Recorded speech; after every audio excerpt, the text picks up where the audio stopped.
Excuse me. But what I was actually gonna, well, one of the things on the list for today was getting back into this, finishing this out. This is from a couple days ago. Oh wait, that's third. One. Oh wait, I'm getting all mixed up. The Tempter was first. Pride. And the court.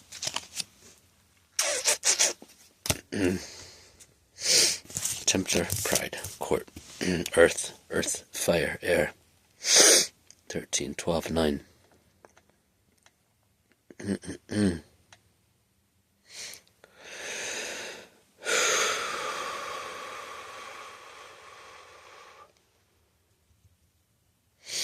106. Maybe I won't read the whole thing out of the book. These ones are so involved, man, and they often don't correlate with what you would think on the surface level, just reading them and looking at them. But the Tempter, the pride. I gotta look at the Tempter because I didn't when I pulled this out the other day. I will look at it. I get to. The Tempter, the sorrow, the audience. This is suit 13, and the myth.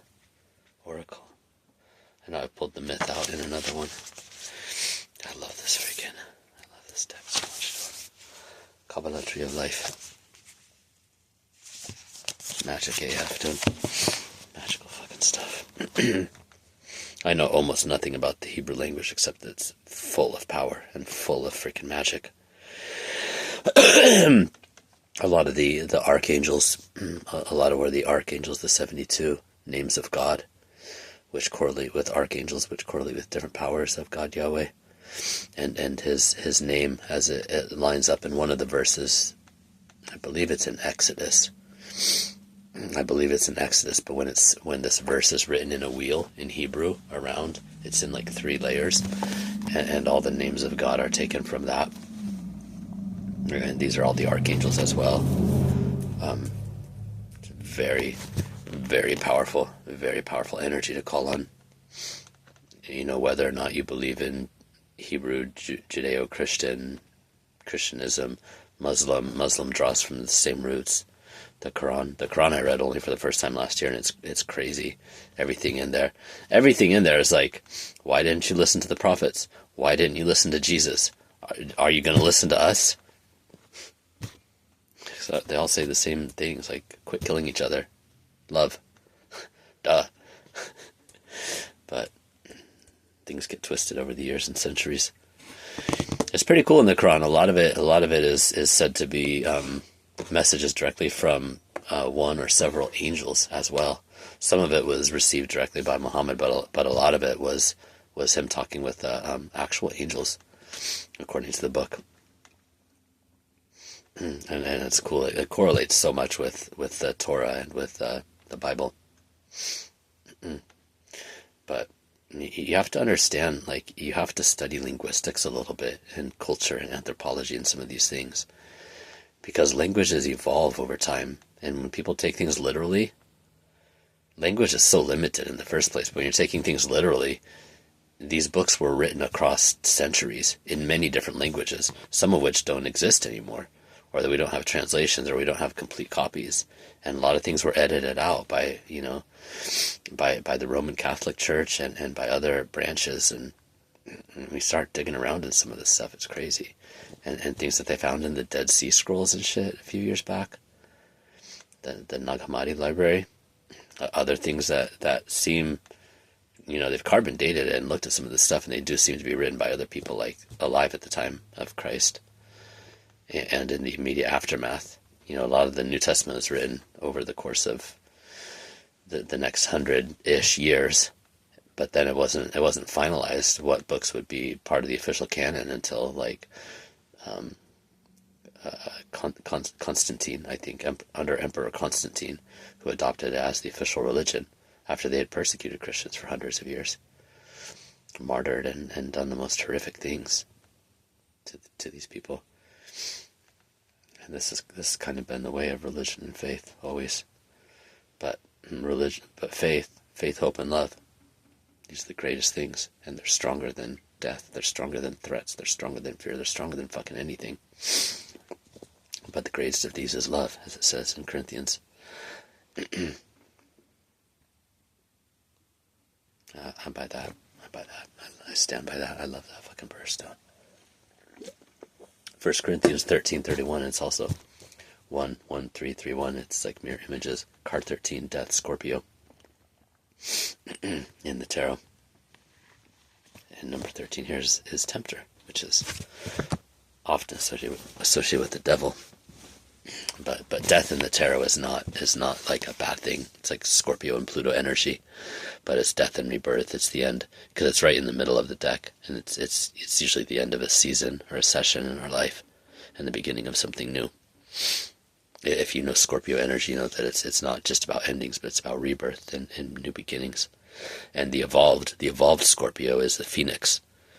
The lower version is the scorpion, and then the awakened version is the eagle, and the fully evolved version is the phoenix. And all of that death and rebirth energy, dude. Powerful stuff. Suit 8. Number 8, infinity. It's the infinity symbol too, when you turn it sideways. But I digress. Religion is cool. Learning languages is cool. Learning Hebrew and a lot of the history of that region is cool. It's very powerful. It's very, very powerful. You start to learn the subconscious and the deeper drives of humanity when you study these things. You study, man. Can't recommend it highly enough. There's so much, dude, and if you spent every minute of the rest of your life studying, you wouldn't even come anywhere close to like half of a fucking percent.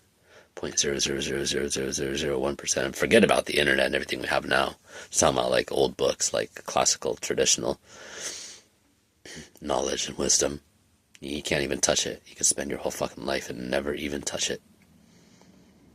But it's still worth it. If you even try, you're gonna be ahead of, most of the rest of humanity. 98, 99%.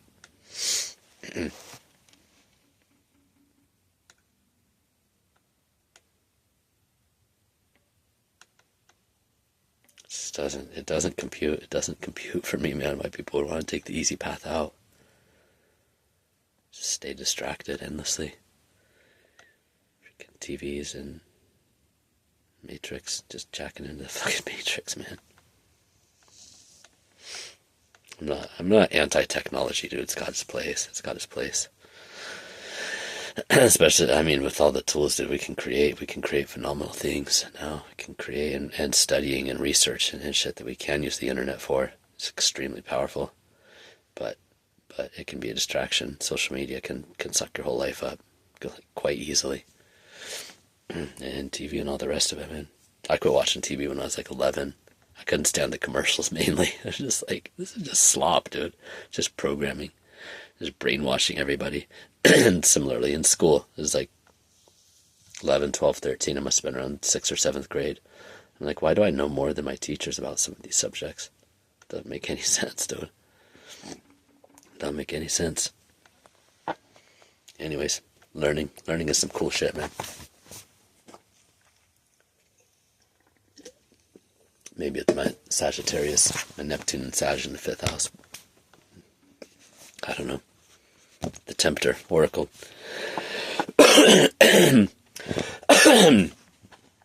Oracle. When you induce someone to believe, you are acting as a tempter. Whether that's good or bad, apparently. According to this. I don't know. Check this out. That's funny, dude. So I'm just talking about this. If you offer that person a way to wisdom and understanding, and to a power beyond their comprehension, that is temptation. Temptation towards power. Towards increasing their power, I guess. I don't know. For in our minds, we create pictures of ourselves, wielding power. But power has its own image and forms, and exerts its own demands. It cannot be summoned with a snap of the fingers. Thus, to tempt a person is to... Excuse me. Seltzer. Thus, to tempt a person is to pander to their illusions.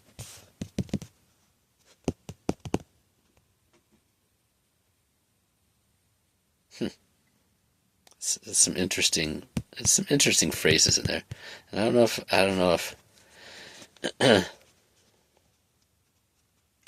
offering people a way to wisdom and understanding.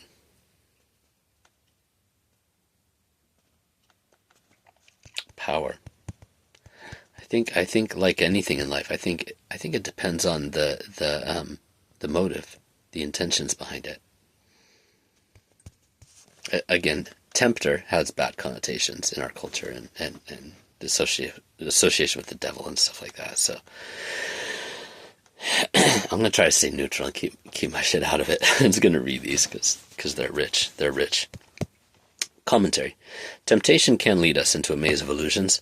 All the tempter has to do is persuade us of the benefits of following a certain path, and the desire is kindled to enter the labyrinth.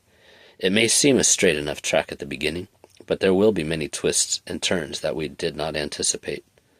The tempter is usually smart enough to jump out of the way once the person has yielded to temptation. But some temptations are helpful. The mother who tempts a sick child to eat, or the employer tempting someone out of a rut into more challenging work, both are using temptation for a good purpose. If a temptation is to wake up, to partake of life, to use neglected talents, it cannot be bad. Or can it? The oracle strikes a warning note, suggesting that if we believe in gaining impossible powers as a result of following the temptation, then we may be worse off. But if the temptation is a stepping stone to higher good or knowledge, then it may be a justifiable device. We can also tempt ourselves to do things that we ought to do. We can be tempter, temptee, and higher judge all in one. The way of the Kabbalist is that of the cunning man or woman. The Kabbalist recognizes his or her own laziness and reluctance, and converts these into willingness, through cunning. Temptation is a tool which we can use to persuade ourselves to do the work of clearing the weeds, on the promise of uncovering a beautiful flower beneath. That's interesting. It's got Saturn, Mars, Sun, Jupiter, and Uranus in it. Yeah, each one of these. Can you see this? Each one of these lights up. You know, they look like a circle in this, but they light up like a different part of the tree of life. So card 13 is towards the top. And then I think 14 has 4 also. I think it's this, and that one. The crown chakra, which is open. It goes, the bottom ones only have a couple in the wheel, like 3 or 4 in the wheel, and then they get like really, like around 7, 8, and 9, they have like most of them lit up. Like you can see number 9 right here. From the sun, I think it connects to pretty much all of them. But anyways, there's like the Hebrew letters, the Hebrew alphabet, and then the astrology, the planetary signs, and everything.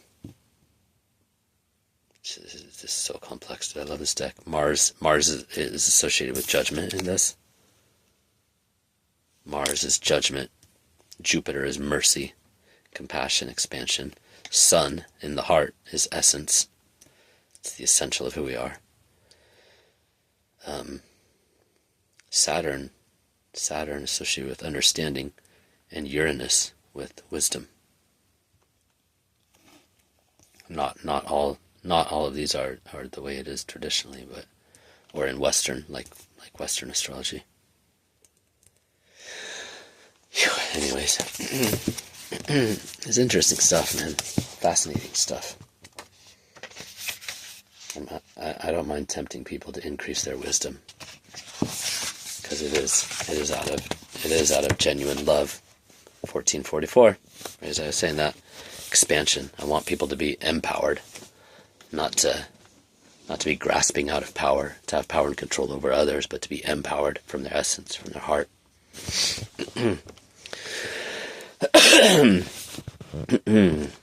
Temptation versus encouragement. I don't know if there's a card that's called encouragement. The Tempter, Pride, and the Court. Pride, number 12. Out of knowledge and adoration comes splendor and majesty.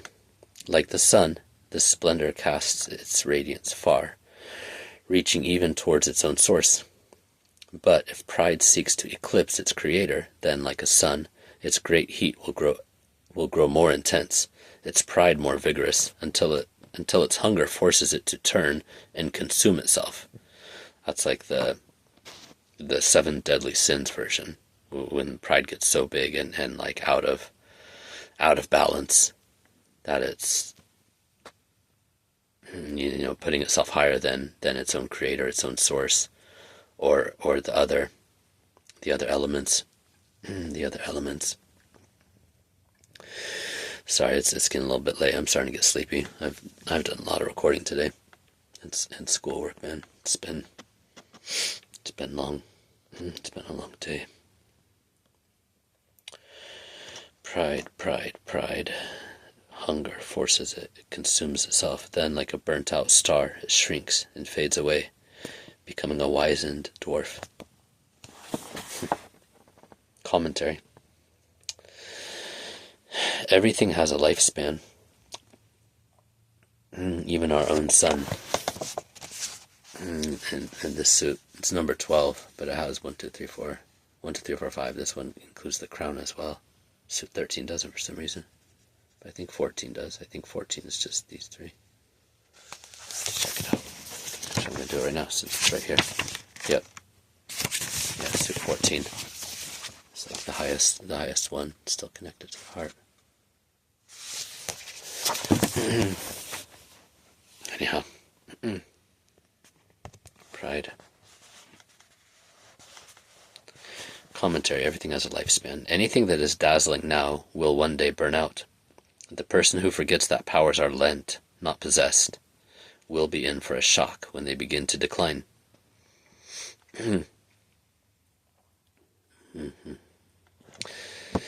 The oracle warns us not to take too much pride in our own achievements. What starts out as gratitude and exuberance following a triumph can end up as unbearable conceit. The pride portrayed on this card does arise out of true attainment, however. Where the sun, Tiferet, stands at the center, there is genuine knowledge. Wisdom. Felt, embodied, adorn. Adorn, the second meaning of Tiferet, conveys the beauty and glory that can be present when we are exultant. To find the way to Tiferet, to the inner light and essence of our being, is a real achievement in itself. The world of sense and experience tends to keep us bobbing in the world of imagination and personality, limited by sensory experience and the emotions that continually arise out of our interactions. As Tiferet, you know who you are, but analysis of that knowledge is not necessary. Confidence comes your way. But there are 3 levels of Tiferet: the child, the strong youth, and finally, a regal king or queen. And, unlike the natural process of growing up, the pathway to maturing spiritually demands constant effort and input. It will not happen of its own accord. The spiritual path is... it's fucking hard, dude. It's fucking hard. It's fucking hard. It's not for the faint of heart, for sure.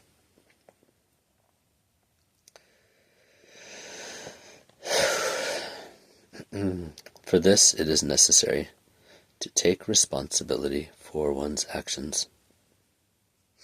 Pride in our achievements can limit our progress and may seem pitifully amusing to those of greater experience, just as adults chuckle at a child's first words when it thinks that it has mastered speech. Interpretations, life tasks. You may be in for a shock unless you can step back and look at your position with a more objective eye. You cannot rely on past achievements to keep you going. And if you try to hold onto the power that they gave you, it's interesting that they're talking about power again in this card. The Tempter and then power, pride, conceit, conceited power, false power.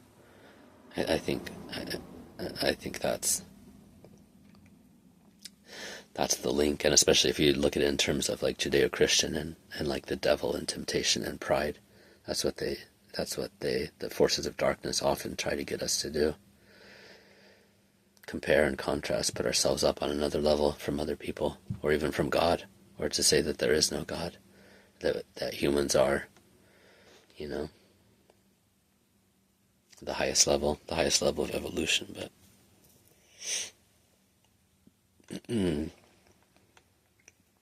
conceit, pride, the court, it's going to be judgment, dude. It's going to be judgment. You cannot rely on past achievements to keep you going. Don't rest on your laurels, as they say. And if you try to hold on to the power that they gave you, it may be taken away from you. Excuse me, altogether. Better to hand over to others, at least in some degree, and keep only what you really need for yourself.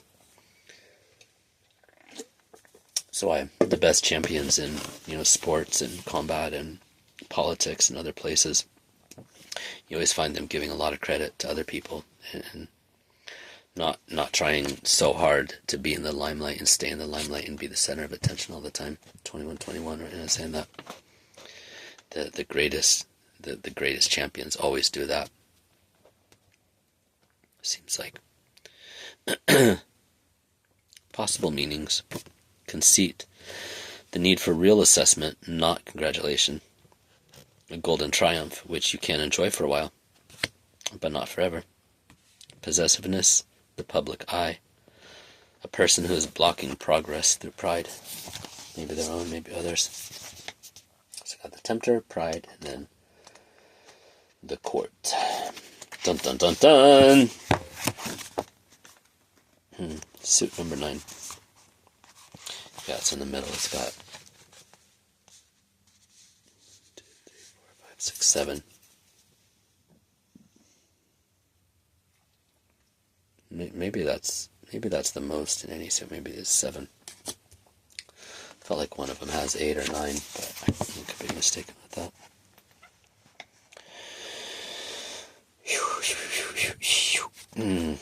The court, the oracle, suit of air, which is in tarot, in regular and classic tarot, judgment, and the suit of swords. The suit of swords is air, mental, justice, and Libra. The Supreme Court of the kingdom endorses the decisions of the crown. It reflects those wishes and also burnishes its own will, so that the reflected image of the crown can shine there more brightly. The purer and brighter the image, the stronger is the court, and the stronger the kingdom. The court must give judgments and advice that exalt the crown, so that it almost disappears within its own brilliance. In a well-governed kingdom, the crown must never be seen to act via force, via control. Some of this stuff. I didn't read the whole book because so much of it just kind of details like sociopathy and psychopathy and criminally minded people. But the 48 Laws of Power by Robert Greene is pretty interesting. There is a lot of good stuff in there too. This guy's brilliant fucking philosopher. Jordan Peterson as well. Although I haven't read his books. Very smart guy. And what is it? The Art of War by Sun Tzu.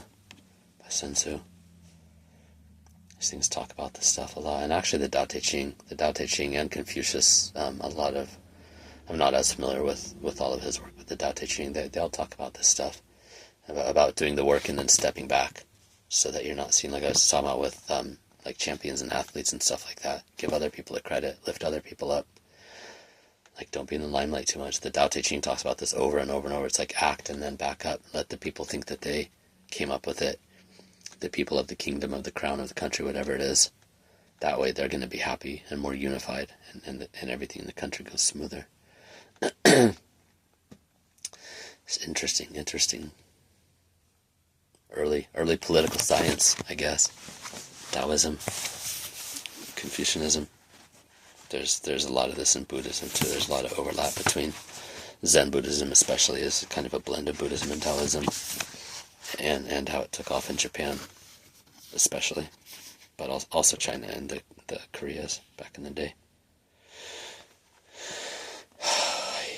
It's been a little bit since I read that. I need to get back in some of that stuff. Stephen Mitchell has some fabulous translations of that and a bunch of other works. Just beautiful, beautiful poetry.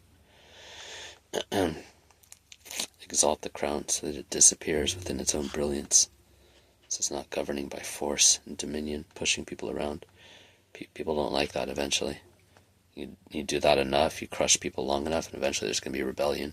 And then the people always have the numbers. People always have the numbers. Commentary. A crown court is described in this oracle, where the court is directly answerable to the monarch and the monarch to God, and thus the court itself is a sacred instrument for dispensing justice. This principle can be said, it's interesting too, even in our modern legal system, the little bit that I've been involved with it in civil stuff in recent years, there's this crazy language about like, we pray for this and we pray for that relief, and settlement and justice and stuff, because it was tied in. It was tied in with the church for the last couple thousand years, and even up through England and the founding of this country. A lot of that language, a lot of those concepts are still kind of built into it. It's fascinating stuff, man. Fascinating stuff. This principle can be said to underlie all kinds of courts at local and national level, both in republics and in monarchies. But in this context, it also refers to the tree of life, where the highest sephira, Keter, is described as the crown. In this particular card, the crown is not present, but it is imminent, and will, in fact, appear in the next set of cards. Suit 10, I guess. And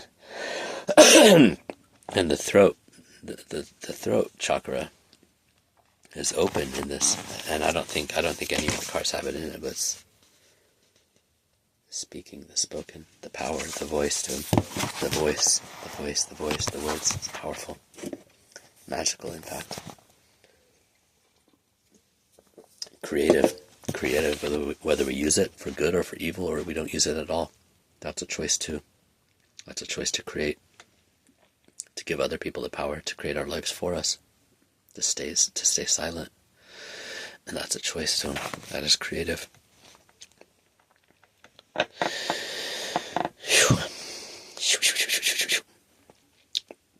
This brings us to a more personal interpretation of the card. Sometimes what you do is put on trial. Who judges it? Your boss? Your peers? The world? Your family? The list of your judges is endless. Sometimes you may have the chance to avoid judgment if you refuse to recognize the court that tries you. At other times you will have no choice because your judges have authority over you. The judgment can be about right and wrong, but it can also be about the viability of your actions and your rights. However, even in a situation where there is no wrongdoing, there is always a moral base for judgment. Everything must be weighed in the balance. None of us is above judgment. The views of others are very rarely entirely wrong. The court is there to help us present evidence in the most objective light, and to give the person on trial a reasonable hearing. Sentence should not be passed without trial, and a trial should be conducted in a fair manner. Agreed. It's very expensive. It's very expensive in this country. It's an Ani DeFranco song. I don't remember which one, but Crime for Crime. That might be it. Justice isn't something just anyone can afford. In this country, to take a civil suit through trial can cost upwards of 6 figures easily, just to bring it to trial. It's wild, man. It's freaking wild. And in criminal law, you'd be shocked at how few things actually go through, even when there's like plenty of evidence. I mean, if you've been around police departments and stuff like that very much, maybe you wouldn't be shocked. But they wouldn't get a passing grade in elementary school or any other school. Let's just say that. The numbers are far below that. Far below D's and F's. That's the whole thing. It's the whole thing. Anyways, you owe it. A sentence should not be passed without a fair trial. You owe it to others to give them a fair hearing as they do to you. That's part of living in society. Being fair and rational and reasonable. Not passing judgment without trying to assess the facts and hearing from the parties involved. Just jumping to conclusions and doing stuff based on lies or what one or two people say. And this is a common theme across cultures, across different books of law back to the Code of Hammurabi in 31:11, 31:13. What was I saying? Did I say that in this video about Corinthians, about love? Maybe I put it in that other short. 1 Corinthians 13 through 31, I think it is. Scorpio. Fucking Scorpios, Dad. Fucking Scorpions. Love. 31:13. 13, the Tempter.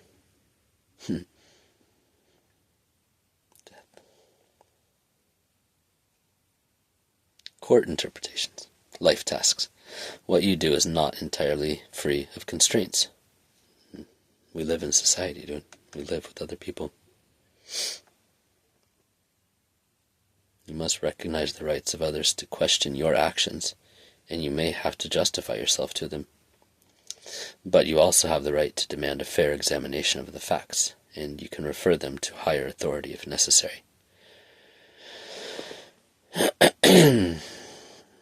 Possible meanings: legal action, a court case, judgment. Referral to superior authority. A decision that has to be made when the evidence is weighed. A clear, balanced approach. The need to examine the facts.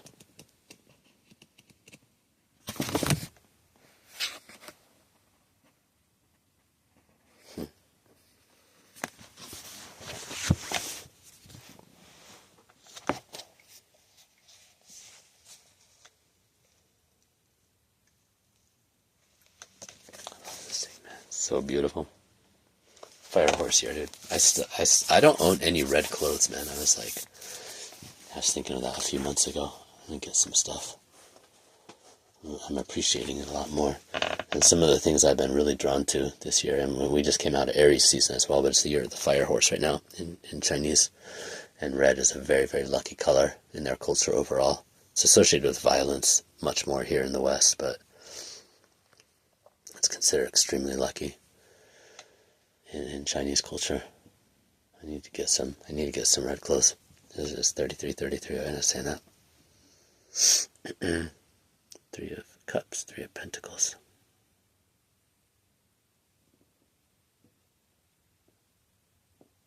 Three of Wands is pretty neutral in the tarot, but 3 of Swords is... 2 of the cards are like 3 of Cups and 3 of Pentacles are like super duper blessed cards for love and for work, for connection and family. 3 of Wands is neutral. It's like a searching or exploration type of card, looking at different choices, and usually there's a person there. The 2 and the 3 are a similar person there with a staff holding a globe, sometimes looking out on the horizon. 3 of Swords is considered one of the most painful cards in the tarot. It's a heart with 3 swords through it. Most decks.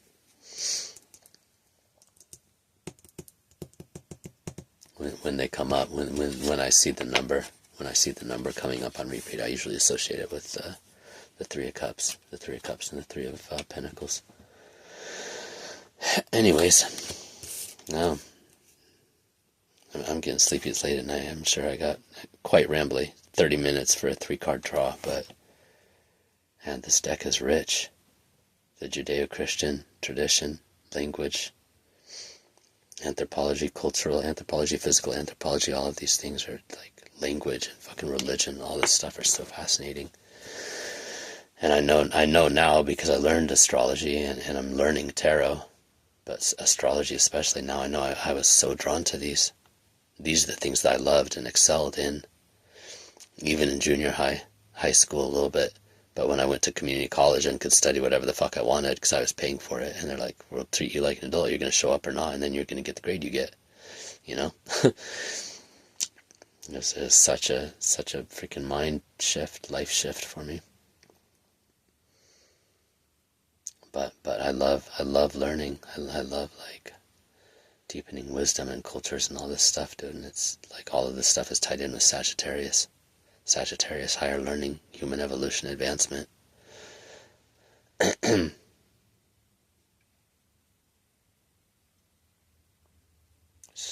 just core. It's core to my life. It's core to who I am.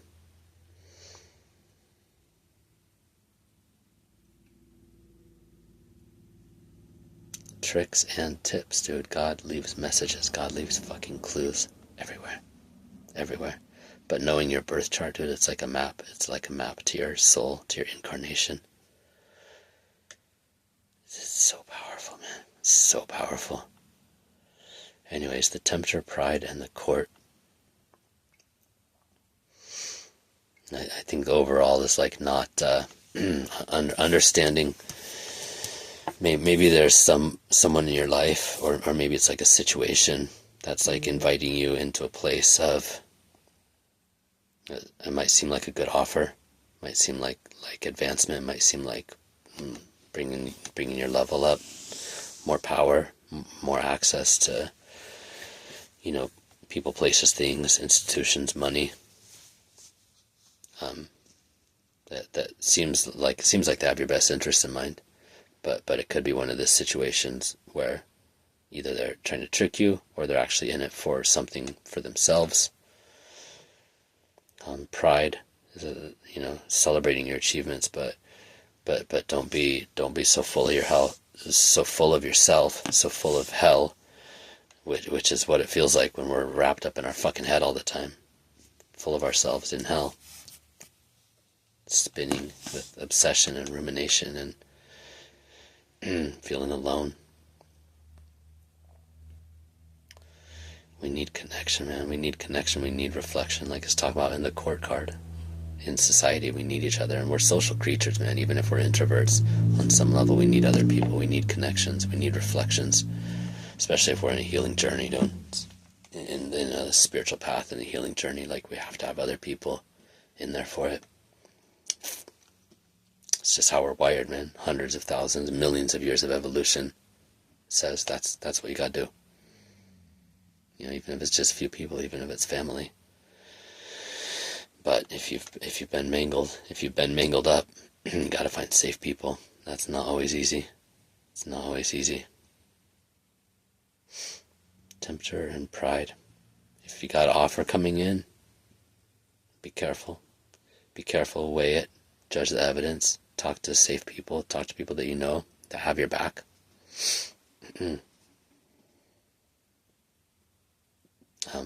But this could also be a situation, and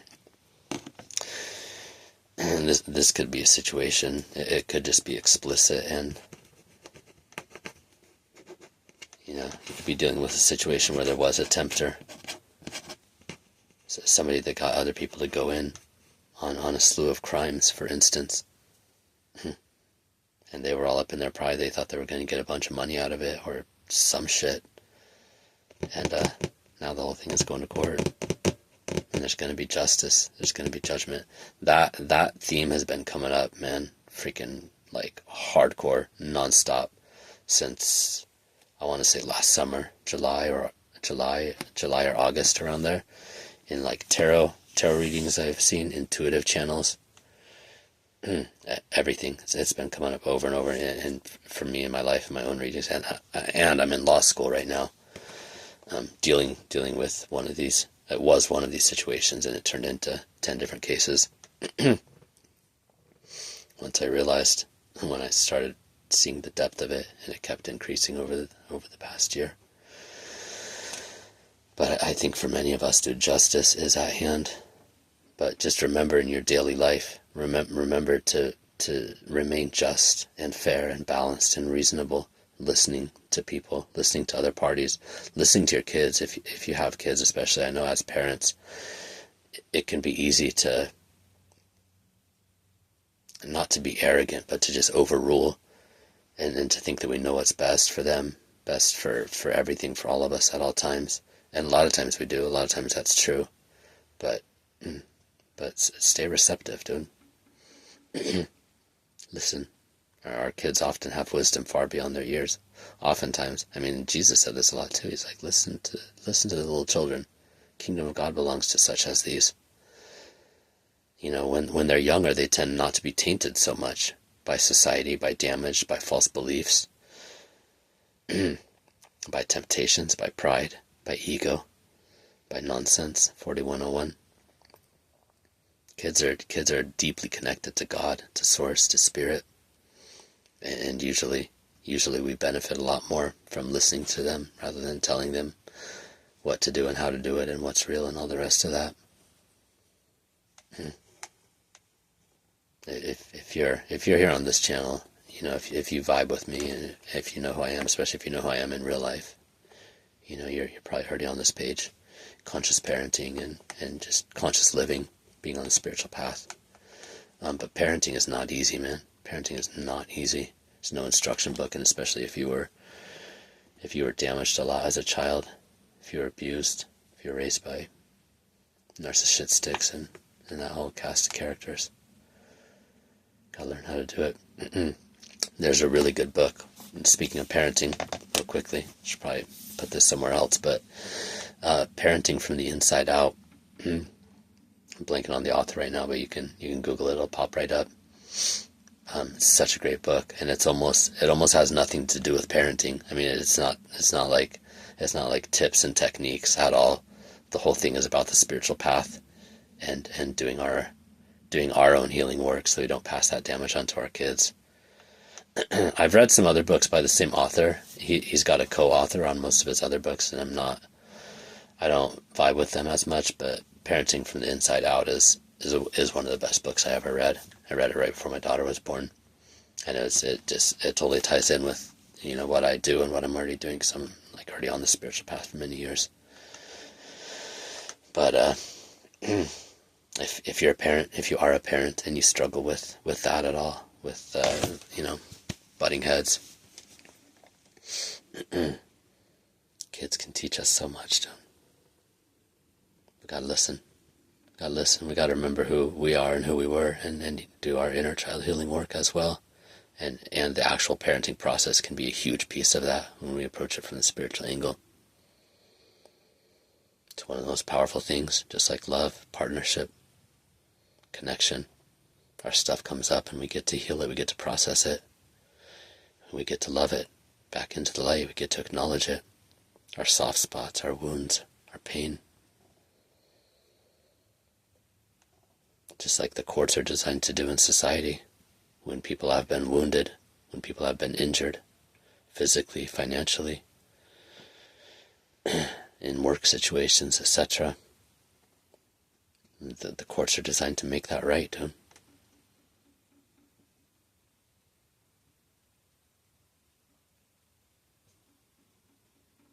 It's a pretty cool life overall.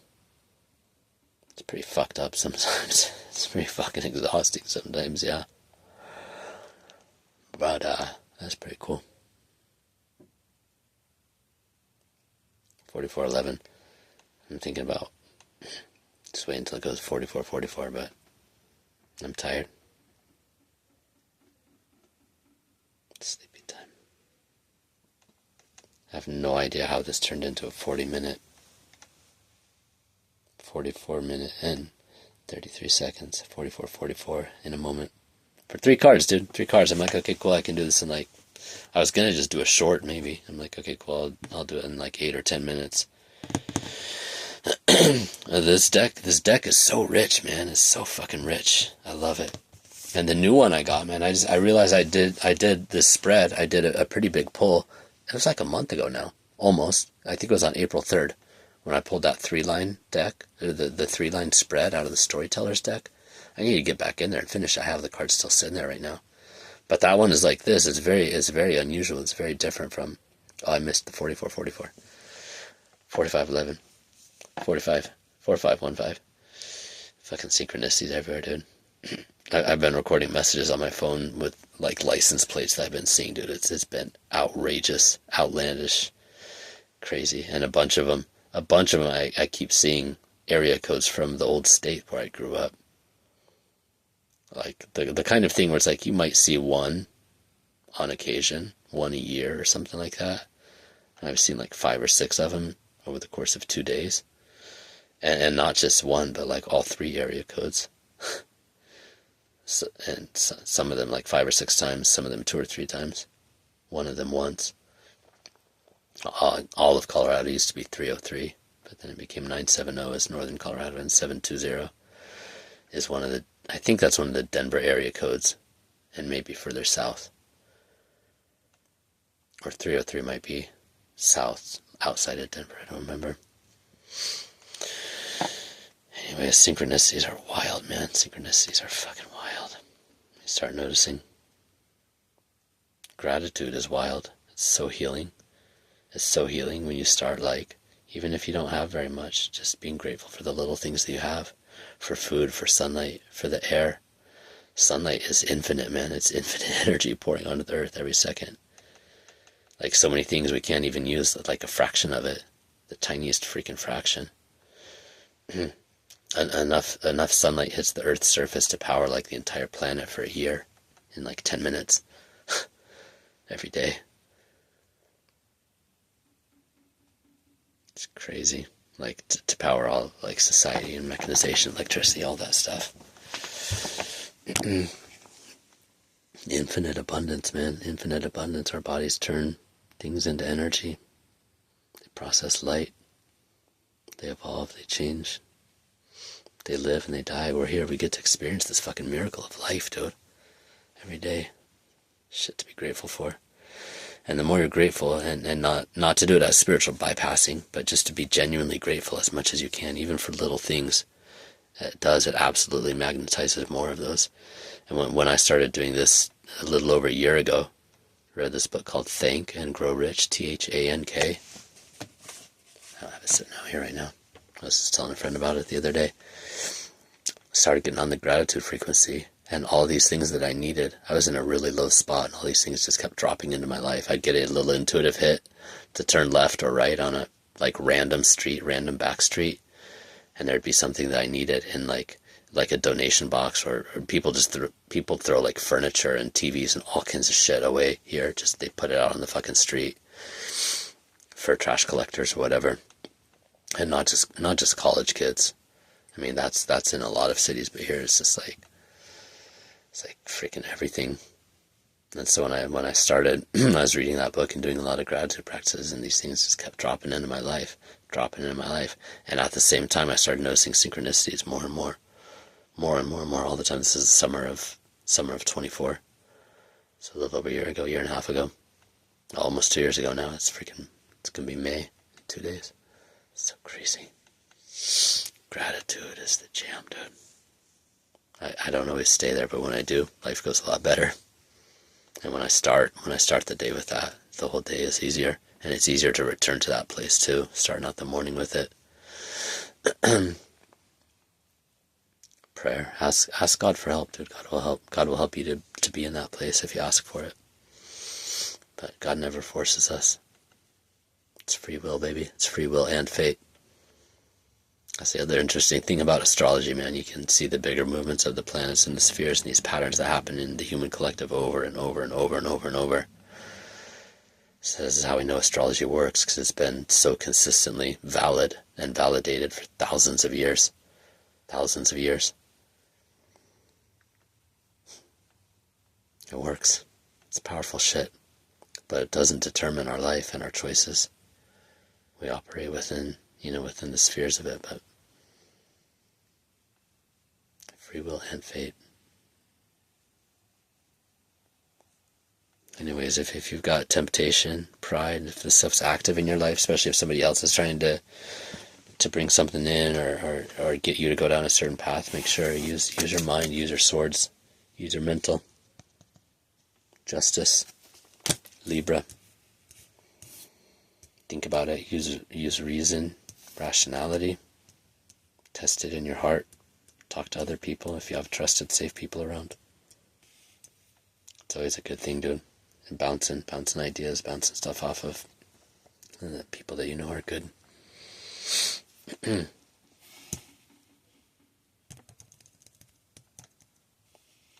be careful with temptations and pride. Pride can blind us, dude. It can absolutely blind us.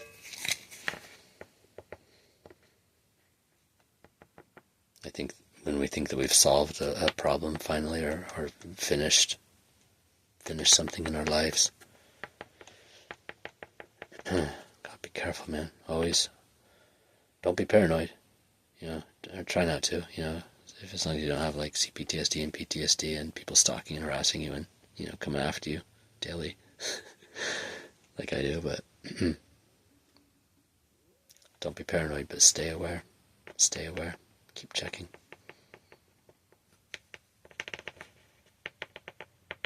Keep looking. Keep talking. Justice, reason, fairness. Justice is at hand on so many levels. It's just, it keeps coming up, keeps coming up, keeps coming up.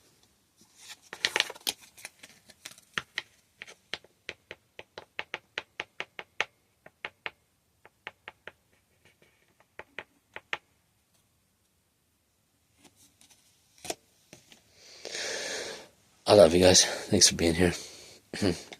Shout out to the people who who watch these through, who interact, who give a thumbs up, who comment, especially. Comments and likes go really far on YouTube for creators, for the algorithm and stuff like that. It's always shocking to me how many people don't do that, even on like very, very popular things. 10% max is kind of the standard, even for like bigger channels. 1 out of 10 people even bother to just hit a fucking button on the screen. It's not even like a push button. You don't have to exert any force, dude. Just fucking tap that thing. It's just crazy. I don't take it personally when people don't do that, but shout out to the people that do. And my new subscribers, dude. Keeps going up. 1 or 2 every day or 2.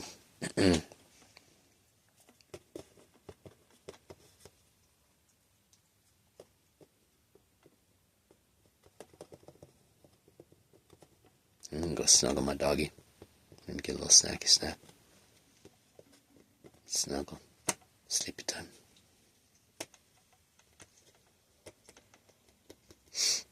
Hang in there if you're going through it, man.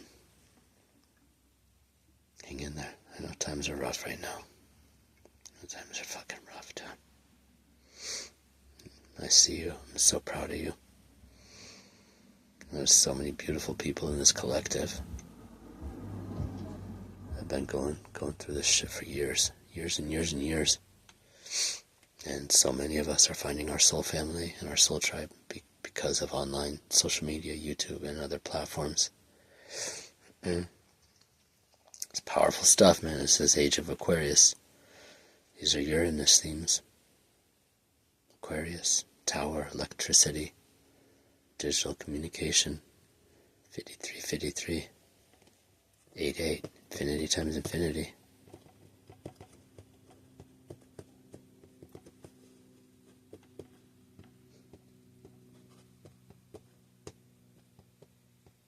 It's powerful, man. This is a really amazing time to be alive and to be a human.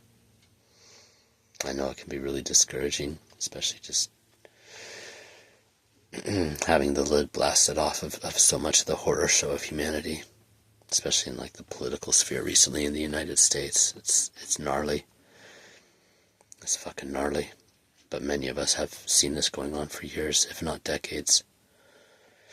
It's time to rip off the bandages and the old scabs and everything else, dude. Those cuts need to be cleaned out. Those wounds are infected. And if we don't clean them out and bandage them up right, stitch them up right, they're going to get gangrene. and then we're gonna have to do amputations or just fucking die from it. That shit can spread pretty quick.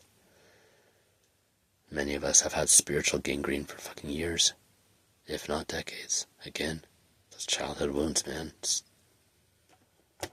gnarly shit. It's gnarly shit, but if you're moving through that, if you're working through it, I see you. Shout out. I love you. Keep going. Let me know if you need anything, if you need help, if you need prayer, guidance, coaching, whatever. Reach out. It's a lot better when we have each other. When we have people. We're not designed to do this all alone, man. It's not how God designed it. It's not how evolution designed it.